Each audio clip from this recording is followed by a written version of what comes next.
part of the Boundless Audio Podcast Network.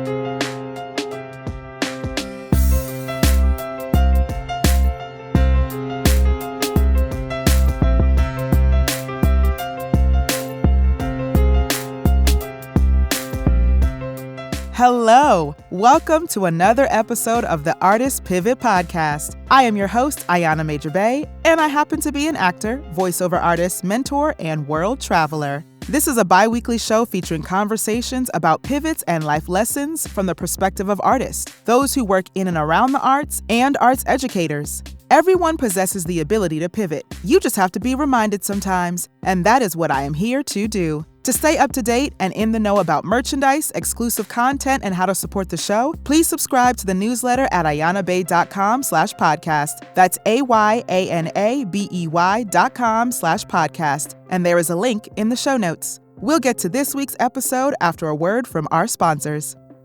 I have found that therapy is a tool to use to improve your life in one of the healthiest ways. For those who are working on their mental health and well-being, on a journey of facing your fears, or trying therapy for the first time, our show sponsor BetterHelp is here to help you. BetterHelp is customized online therapy that offers video, phone, and even live chat sessions with your therapist, so you don't have to see anyone on camera if you don't want to. Join the 2 million plus people who have taken charge of their mental health with an experienced BetterHelp therapist. Get 10% off your first month at betterhelp.com/artistpivot. That's betterhelp.com/artistpivot. We Audition is the video chat community where actors can audition, self-tape, rehearse, and get expert industry advice. Get instant self-tape readers through video chat, browse through the dedicated actor meditations, podcasts, and books, meet casting directors in the virtual green room, and also make money by becoming a reader for other actors. If you join We Audition and use code PIVOT, you will receive a 25% discount on your membership. Yes, that's right. We Audition and the Artist Pivot have partnered to bring you this discount. From my own experience, I love being a reader for other actors, and We Audition is so convenient for me when I need a reader myself. Again, if you join We Audition and use the code PIVOT, you will receive 25% off your membership. Link in the show notes. All right, y'all. So today on the podcast, I am so excited to say that joining me is Miss Jillian Paige, and she is the founder of Meisner in Music, the premier class to infuse the Meisner technique with singing. Jillian received her master's in music theater from Oklahoma City University, her bachelor's in classical vocal performance from Belmont University, and studied Meisner under Terry Martin, a direct pupil of Meisner's, and Ted Wold. Jillian is based out of New York City and has performed with companies such as Actors Theatre of Louisville, the Nashville Opera, and Kentucky Opera. She is passionate about helping singers maintain beautiful singing while achieving emotional freedom and impulsivity in the moment. Y'all, welcome, Jillian. Hello. Thank you. Hi. You're welcome. You're welcome. So I'm going to start with my favorite question to everybody. If I texted you and said, Jillian, how are you doing? How are you feeling? How's your day going? What's up? But you could only respond in emojis only, what would you text me?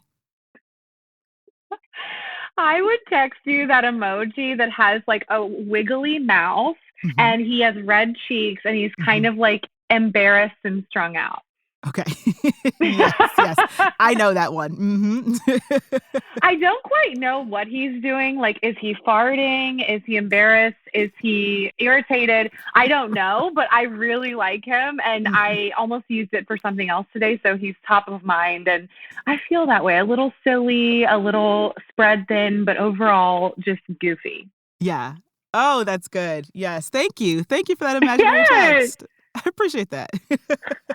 You're welcome. What would yours be today? Oh, what would mine be today? Top of mind is the yogi. You know, like the emoji that's like sitting in like I guess a meditative position, yoga position. Yeah, totally. Because I had a great meditation today, so that's like the first thing I would probably text you. And then water. I'd probably text you water. I just poured myself some seltzer water. So I was like, I'm trying to hydrate. I love it. Oh, how wonderful. Mm-hmm. Meditation, hydration, all of it is Yeah. so good. Yeah. Yeah, it is. Yes. So that'd be my text to you, my text back. Great. Mm-hmm. Mm-hmm. Yes. Yes. So, y'all, I wanted to bring Jillian on the show today to talk about numerous things, her pivots in her career and, still learning as an artist and knowing that life's a journey, because we were talking about that for a hot second before we recorded, that it's all a journey, right, Jillian? It's all Right. a journey. And so I want to start at the beginning. Were you a child who loved the arts and was introduced to it and knew that that's what you were doing when you got older, or was it something that you kind of happened upon? It was definitely the, how do you say that? Former? Yeah, the former. So the first one. My parents are both musicians. So they met at Baldwin Wallace Conservatory. My mom was my dad's accompanist, and he is a flute player. Yeah. So I grew up around the arts, and my dad was in the Louisville Orchestra in Louisville, Kentucky. Okay. And then I was always around music and loved singing in church, which is how so many singers get their start in a safe space, sort of praising God, but also being like, "Ooh, I'm really good at this." Right. People love me. But yeah, in second grade, I had a teacher who saw that I was pretty hyperactive and performative and needed an outlet. And she also knew that the Kentucky Opera needed a walk-on child's role. So she referred me for the role. And my parents were like, wait, this is great because dad's going to rehearsals anyway to play in the pit. So it was an easy transition into opera. And then in high school, I kind of started to explore, is opera actually a career I could have? And it seemed viable. So I went into classical voice. So as much as I sometimes wish that I would go into something else, and definitely could have. My sister is a plumber. I was around music so much, and my parents really influenced my ability to see that as a viable career option. Yeah. Yeah. Oh, I love that. I love that. That you exactly, you saw it as a viable career option, because I do believe that a lot of us are we do it when we're younger, and then they're like, okay, well, what are you really doing with your life? And you're like, no, I'm gonna go into the arts. That's what I'm doing. And you saw it with your parents. Yeah, they swear that before I went to college, they sat me down and had a conversation with me about how difficult it is, and healthcare and low wages. I don't remember this conversation at all, but they said they had it with me. And now at 34, I'm like, I wish I remembered that a little clearer. I wish I took notes. It's just a little notepad I could pull out now to be like, oh, that's what they said. Right. Of course, at 18, I was like, well, I'm going to be famous, so this isn't going to matter. Right. I'm going to be on Broadway by 25, or I'm going to be singing opera in Germany. But so it's not going to matter. Totally. That was the plan. That was the plan. Yes, that was the plan. Isn't it, a lot of us have that plan. So I guess my next question to you would be then, after you did go to school for classical voice, did you immediately go into grad school, or did you have time in between where you were working and navigating the industry? It was heartbreaking and one of the best things that ever happened to me, because senior year of college, I decided to switch to musical theater. There were a lot of signs from whatever you want to call it, God, the universe, life source, that were oh, wait, I think I'm more suited for musical theater. So I auditioned for only, I think, NYU and Oklahoma City University, and I got waitlisted at both and then didn't get accepted. So I was devastated and really depressed. But then to spend that year, I guess you're 23 or 22 at that age, to spend that year staying in Nashville, where I had done my undergrad, was so formative. And I got to work with the Nashville Opera and do my first professional musical. And it was really wonderful to make a living in the arts and be like, I think I do still want to go toward this. And then the next year I auditioned for a few more schools, because you can't really audition for just two. But Yes. Understand that. Okay. And so, okay, you go to grad school, right? And then tell me about, well, number one, your time in grad school, a little because not everybody goes to grad school for the arts, but your time in grad school. And then once you graduate, the realization of like, oh, yeah, we're in life now. Yeah. When I hear that someone is going to grad school, did you go to grad school? I did, yes. I went to the Royal Conservatoire of Scotland. So I went overseas. Oh my God. You don't know my Yes. friend Josh Canfield, do you? I don't. Okay, there's No. obviously so many people that went there, but he is a dear friend of mine, and he just raves about his Yes. experience doing that. Oh, I love Yeah. that. Yes. Yeah. I wonder if you share the same sentiment that when someone tells me they're going to grad school, I'm Mhm. like, why? Because I personally went to grad school because I didn't feel ready. And now I'm wondering, definitely glad to have my master's, definitely grateful to Oklahoma City University. Mhm. And I wonder a lot about how that tens of thousands of dollars could have been spent maybe just moving to New York and taking classes intensively here. Mhm. Yeah, Mhm. I'm so grateful for grad school, but I think a lot of us go into it because I'm not ready to leave the womb of education. Fair. I Yeah. understand that. Mine wasn't, I had 5 years between undergrad and grad school. Wow. So mine wasn't that. Mine was more proving, I think, yes, to myself, but also the world, if you will, that I can act. Because I went for musical theater as my bachelor's, I wasn't being taken seriously when I walked into these rooms to audition for Shakespeare or for a play. And I'm like, but I can do that. And so my master's is in classical acting from the Royal Conservatoire. So it was more of like, I'm going to prove to you that I can do it. I can do a musical, but I can also do a Shakespearean play. That was more my incentive to go. And then I'm also a traveler. So I was like, yes, go live in the UK for a year and a half. Of course. Let's go. How fun. Yes, and I love that it's a year and a half, too. Yeah. There's MFA programs over here that are 3 years. It's a lot. It's a big commitment. And when people ask me about getting the master's or not in theater, I ask them why they're doing it because it's such a commitment, especially over here. But oh my gosh, a year and a half. And like you said, when you were reading my bio, I almost felt embarrassed that I put the education so close to the beginning because it's like we're trying to get away from these like Western traditions of classical music and like who I am is the esteem of my education. So it's so interesting that we also part of getting a master's can be, I want to prove to the institutions, to the audition panel that I have these prerequisites when really shouldn't my talent show for itself? Yeah. Yeah, it should. It really, really should. Like, and there's nothing wrong with wanting to hone your talent. Right. But you're right. There is a difference in like, oh, well, I went to this school, so this is my like prerequisite to show that I have talent. When it's like, you already have it. You just need to refine it a little bit, but you got it. You already got it. Totally. Yeah. Yeah. Yeah. But no, grad school was wonderful. In undergrad, love you, Belmont University, but it was a performance degree with no acting classes. Okay. So a lot of standing and singing and park and bark kind of performers, me included. I did not know how to act and sing at the same time to save my life.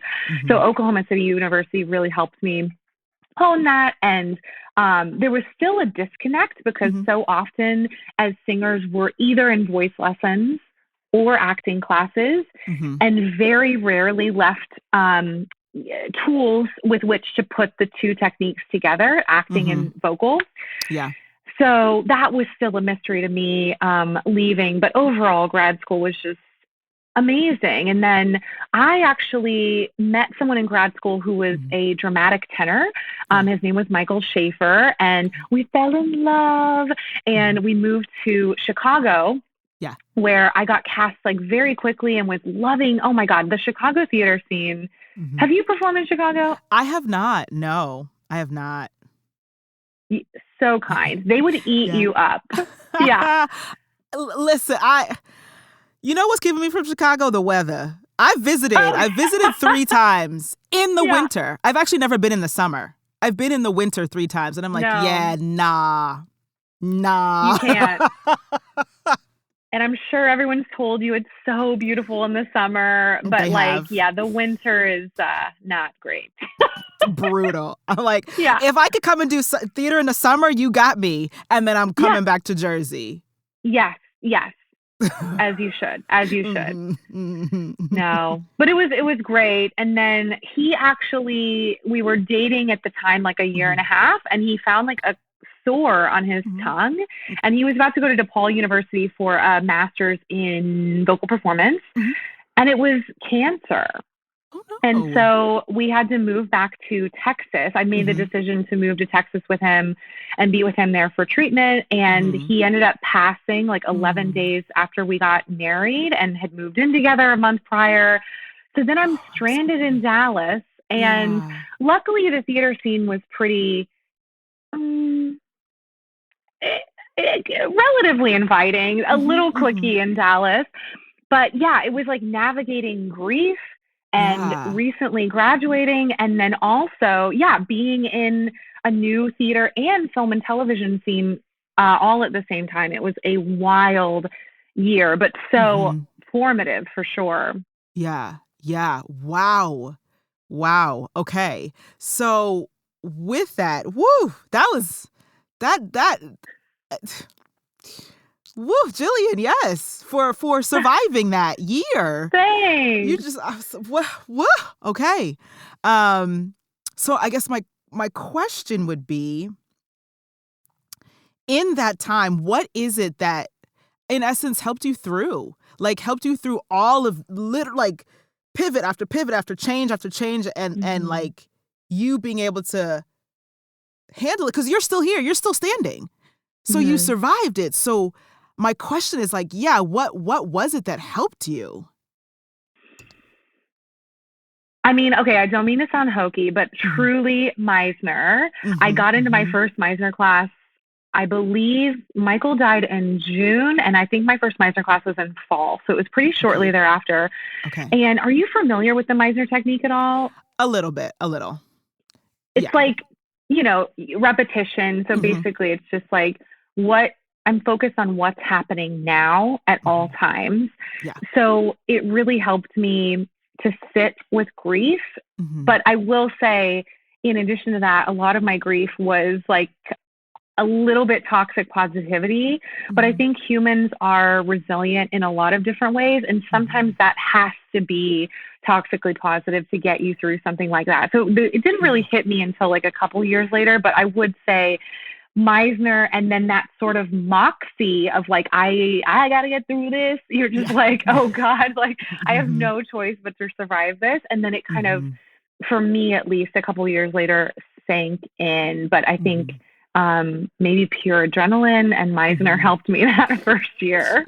Okay. Understood. And so then after that year, what was the impetus for you to move? What was the impetus for you to go, okay, I got to make another pivot?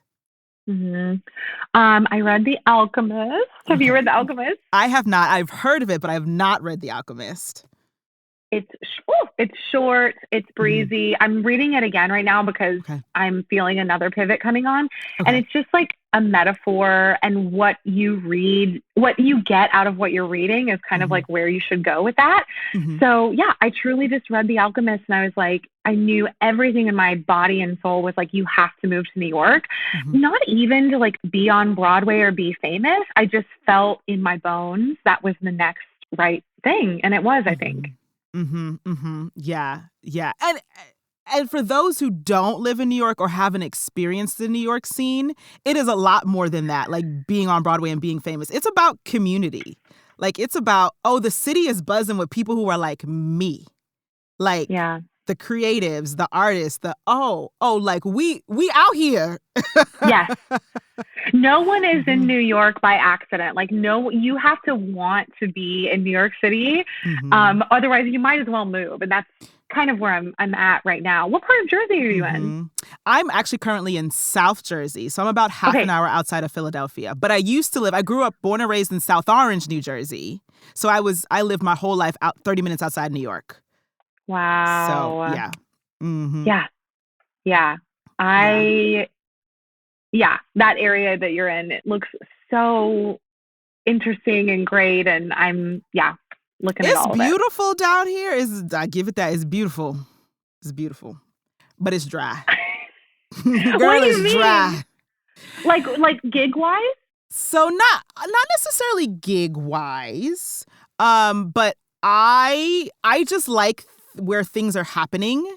This is very much like I'm living in a what's the word I'm looking for?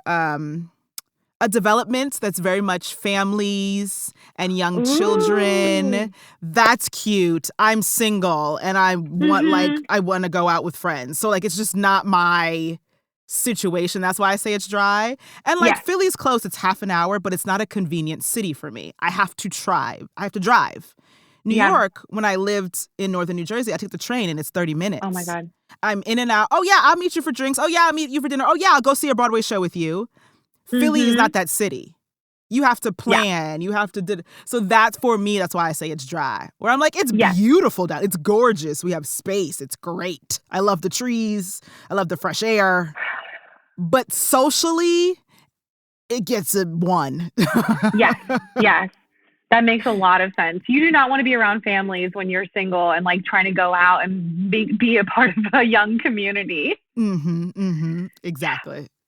So that's the only reason I'm like, oh no, I gotta make a pivot soon. Yeah. Are you thinking New York? Question mark.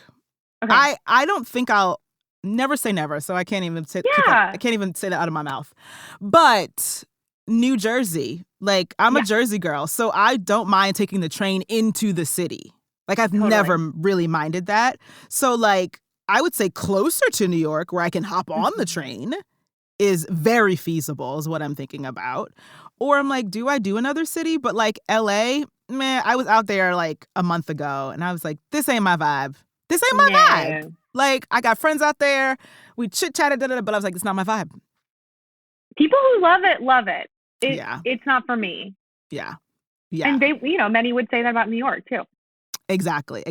So it's like, you got to go where you got to go. Yeah. And so with that move, your first move to New York. Yeah. What was that like in terms of like, okay, I made the decision. I'm now in New York. Now what do I do? It was good. I moved in with 2 dear friends, so that was really helpful to be already sort of a part of a community and have a built-in friend group. So that was really lovely. But I started personal training when I first moved to the city. So that was really neat to build up and have something flexible that I could audition and be among that with. I got an agent through someone that I knew, like they pretty quickly were like, oh yeah, we'll sign you. And it was not a good agent. So I got to learn very quickly that not having an agent is better than having one who is not for you and like working for you. And then you have to give your money to if you do book something. So that was a great learning experience. And I think that I did the thing that a lot of people do when they move to a new city, especially New York. I've seen it over and over again. They audition their asses off the first year and burn out. And then sometimes, a lot of times, leave. And so I had to go through that first year of going to every equity call, even when I was non-equity, and sitting there and not getting seen all day. And then the next year being like, this just can't be what I'm doing.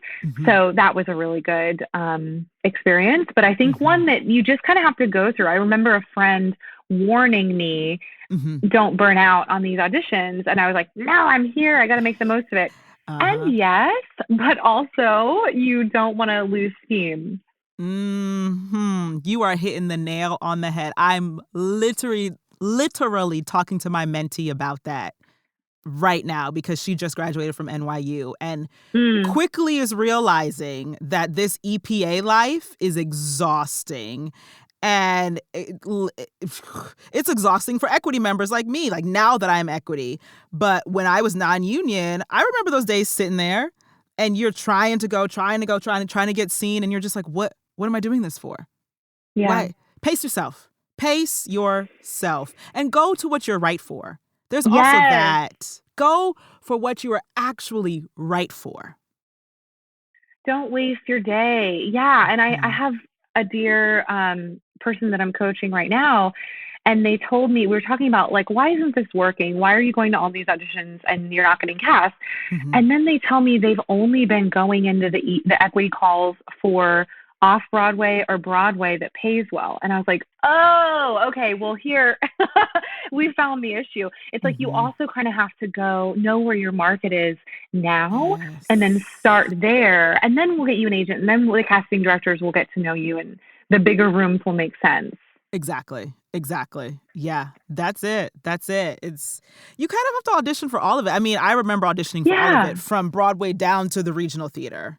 But but regional theater is what kept me working for so long, and knowing, that's kind of where my market was at first. And then you, like you said, then get the agent, and then now these Broadway casting directors know me. Oh, okay, yes. But you have to kind of go through it. Right.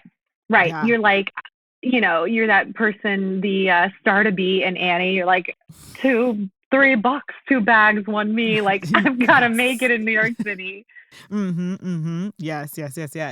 And so then with that, as you're like, year 1, year 2, year 3, like, okay, trying to figure out your footing in New York, where did Meisner in Music come from? Is that a pivot that you then decided to make of like, I need to do something for myself? It was when I was in my first Meisner class back in Dallas. I was just like, this is the answer to so many questions I've had, not only about performing, but just being present in life. And then when I had my first musical role after falling in love with Meisner and being like, I found the answer, all of it went out the window. So I thought, okay, well, I'll just wait till I get to New York. And then I'm sure there will be some sort of Meisner in singing class. And there wasn't, to my knowledge. So I started it a year in. I did give myself that burnout year. Okay. And then I started Meisner Music in 2017 as just like a group of my friends at a studio paying, $75 to cover the price of the room and the accompanist for the month. And it was really cool to just see what worked. There were a lot of things that didn't work and start to craft a technique from there. And it started out as something, it's been through so many phases, but I started it as, I think, a 4-week thing. But I found that every month that was so difficult to get people. I think if you offer something rolling, there's such a tendency for artists especially to be like, oh, I'll take it next month. Oh, this month's really busy. Next month I'll be richer, whatever that is. So then I made it into a 6-week class. And then we went back to rolling in the pandemic. And then I found the same problem. So now we're back to being a 12-week class with monthly rolling online classes, but there's no overhead or like, those can be small with very little risk involved. So we're back to being like, if you want to take Meisner Music as it is in its wholeness, it's 12 weeks. You can take it for longer if you want, but 12 weeks is the base. So it was, it's been through so many ups and downs. And it was for me to figure out how to put Meisner into singing, but it's been amazing to see how it can change other people's lives. And now it feels more of a service and less of a Jillian fulfillment. Obviously, I feel fulfilled from it in a lot of ways, but it now feels like I give it over to the people, and if they want it, great. And if they, if there comes a day when they don't, that's okay too. Yeah. Okay. I love that. And so with that, in the different iterations, was there ever a point where you felt, like you either failed or it was hard to make the pivot or change, i.e. from rolling to setting, then back to rolling, and then back to a set schedule, Yeah, when you were asking that question, I was like, do I go into it? But I think in the spirit of honesty and vulnerability, I'm sort of in that right now. We just started our 7th year. So we have 6 years under our belt, and going back to being like, no, you really do need 12 weeks to get what I'm trying to have you understand. Having the courage, I think the reason I did this was because people would pop in for a month and be like, I want to end, no more charges after a month. And I was like, okay. So them even coming in felt like I had 4 weeks to prove something. And to get them on board with where the other students were. And so having the ability to be like, I really need it to be 12 weeks is terrifying. It remains terrifying. And it's also a shift for people to wrap their minds around. So this semester is a little lighter than it has been in the past. And so to see it rise since the pandemic, I was like, whoa, we're on a roll. And then this semester making that change, it was a risk, and it hasn't paid off yet. I think it will in the long run. But right now I'm scared, and I don't know what the future is going to be for Meisner Music, but I think that's how any career in the arts works. You can all you want, think that the trajectory will always be rising, but there will be downtimes. And I admittedly am in kind of a downtime right now. Yeah. Yeah. And thank you for that. Thank you for your honesty and transparency. And like, that's real. That is the life like we live as artists, whether it's making our own work and own, things to service people, or being cast in somebody else's show. There's always a ebb and flow. And I think it's like, how do we handle the ebb and flows? Like, gracefully. Yeah. Yeah. That's really the question. I know. It's like, how do we, and when I was a personal trainer, there was a pillow of safety there with like, oh yeah, I can always train people who have money to spend, and that's always there, but now it's not. So it's sort of like, okay, Meisner Music, like, can we do this? We're out on trepidatious waters, and we'll see what happens. But I have begun looking at like the playbill job section and just being like, what could we do that's still in the arts, but like not putting so much pressure on Meisner Music or acting gigs to fund my life? Yeah. Yeah. I understand that. I 100% understand that. And I also think that being able to take the pressure off will allow you, me, anybody listening, like when you go into an audition, there is no like, the chorus line, oh God, I need this job. Like, hey, I'm coming in to sing a little 16 bars for you. Here you go. Okay, have a good day. And you go on about your merry little way. Like, right. And it's like dating, like that's attractive to people. Yeah. Like that's the mission. That is the mission. Here's what I have to offer. Y'all go be blessed. Amen. I'm going to do something else today. Right. It's not like, oh, I'm here because I need this job. And then, yes, everybody wants to book it, or everybody wants the client, or everybody, but you're like, here it is. Yeah. Totally. And I think people can feel that whether it's Meisner Music or auditions. And so it's always interesting though, because actors or anyone in the arts is inevitably going to be in those periods of like, God, I need this job. Yes. So then you're right. Like, how do we gracefully honor that feeling, but go confidently toward sharing our art without putting pressure on it needing to be exactly what that person is looking for at that moment? Yeah. Yeah. I mean, we don't have an answer to that question, y'all, but it's... I know. But it is the question. Yeah. Probably just meditation, like you talked about earlier, just being like, I'm enough. I'm okay. Right. Yeah. I'm enough. I'm okay. I have everything I need. Tomorrow will worry about itself. Like, all of the things. And it also doesn't help that we're like, in a capitalistic society that's just like doesn't want to pay artists. Like, that does not help the situation. Right. Like, you could just pay us more. I know. That might solve some of this. Everybody loves the arts. Like, that's kind of undebatable. Yeah. But we just don't value it as much. And it's wild. Yeah. Yeah, it is. It is a wild thing. Because even thinking about like during the height of the pandemic, when everybody is at home, and then people are binge watching things on Netflix, or what was it, Clubhouse pops up. So we have musicals, like remember the production of Dreamgirls on Clubhouse, and all of this is like the arts is how we survived the pandemic. I know. Y'all love it, but you don't want to pay us. I know. It's, and like you said, in a capitalistic society, it's like, well, how does that you make more revenue? And it's like, oh, no, it's just for the sake of feeling. And people are like, okay, then I'm not funding that. Right. You're it's like, but just for the sake, yeah. But that's art. Yeah. I was talking to someone today who's like a teacher. She does our teacher training, and she was working with a young student on emotions. And the mom comes over to my teacher trainee and goes, hey, can we stop with the emotions stuff and just work on the technical singing aspect?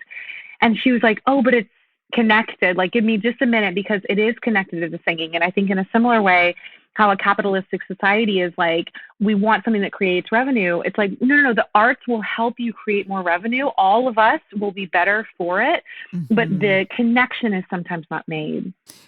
Right. That the connection is not made. And we're standing here like, but y'all don't see? Oh, okay. Yeah. All right. Yeah. Well, there we go. Hey, we have it. Yes. It's hard to prove. Yeah. Yeah. It's hard to prove. It's hard to prove. But it's what do I say? Like a step by step, brick by brick situation. Yeah. And you keep going. Yeah, absolutely. You keep going. Yeah.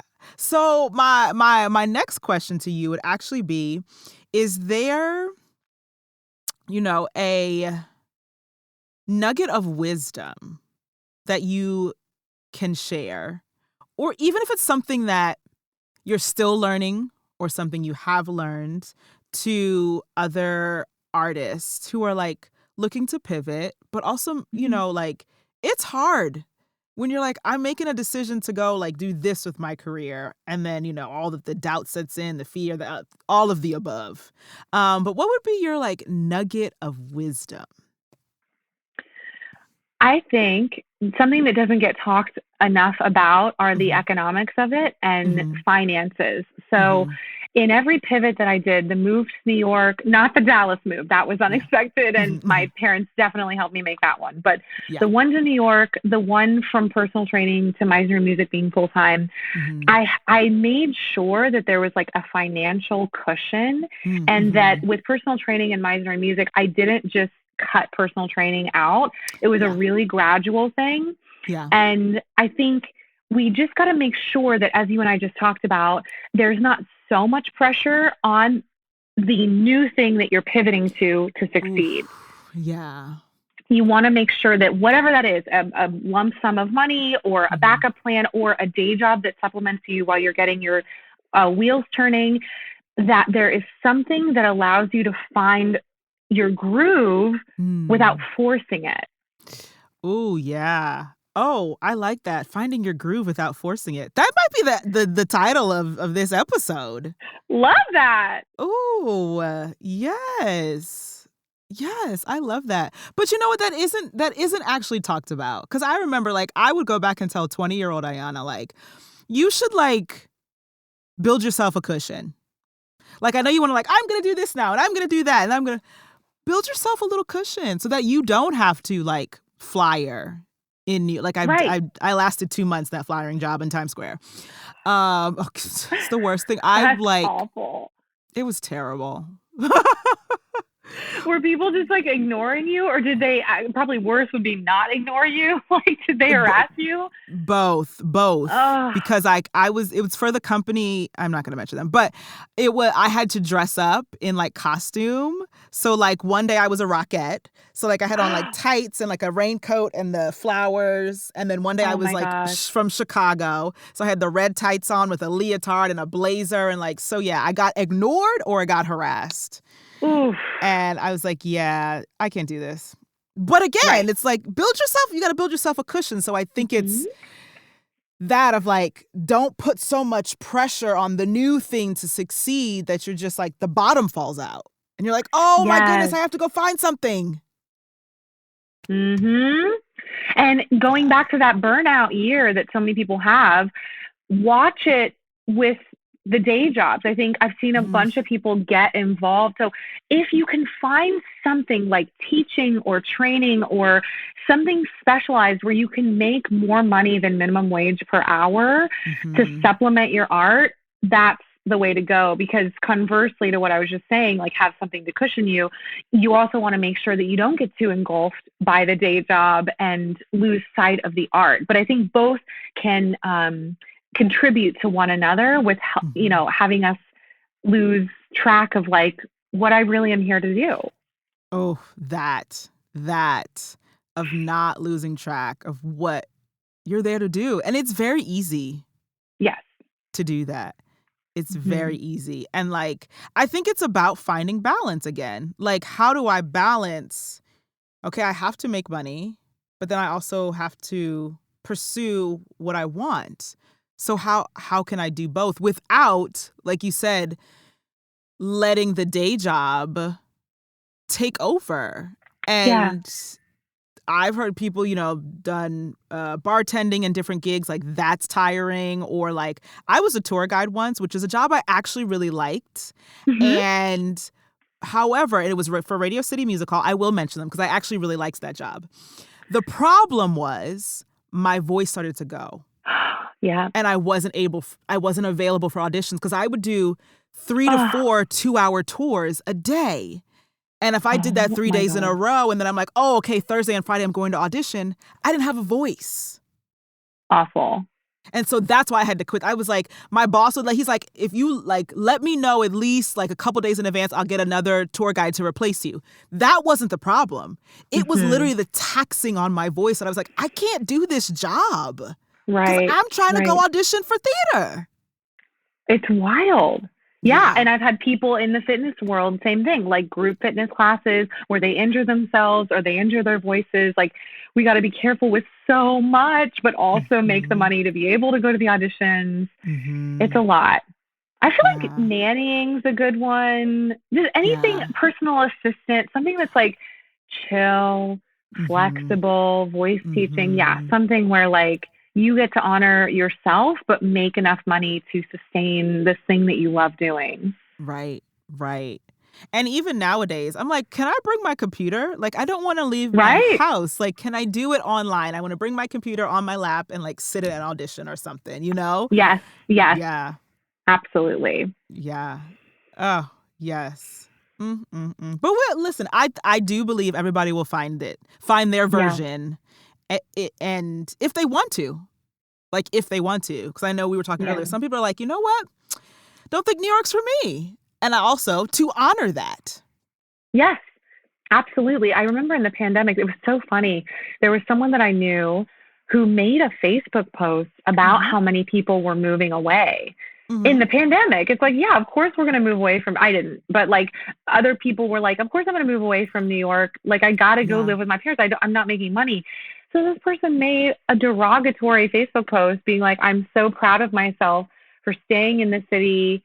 And it was, I wrote on it. I was like, I think that people who leave the city I think that's one of the bravest choices that you can make. And so like honoring of yourself. And what happened to this girl? But she moved back to, I won't even say it. She moved back to her home state, within a year. And good for her. I'm glad she did. But I think she was probably grappling with something in herself. I think there's a lot of like New York or bust or like showbiz or bust. No, just do you. You want to move back to Kentucky, like where I'm from? Do it. Right.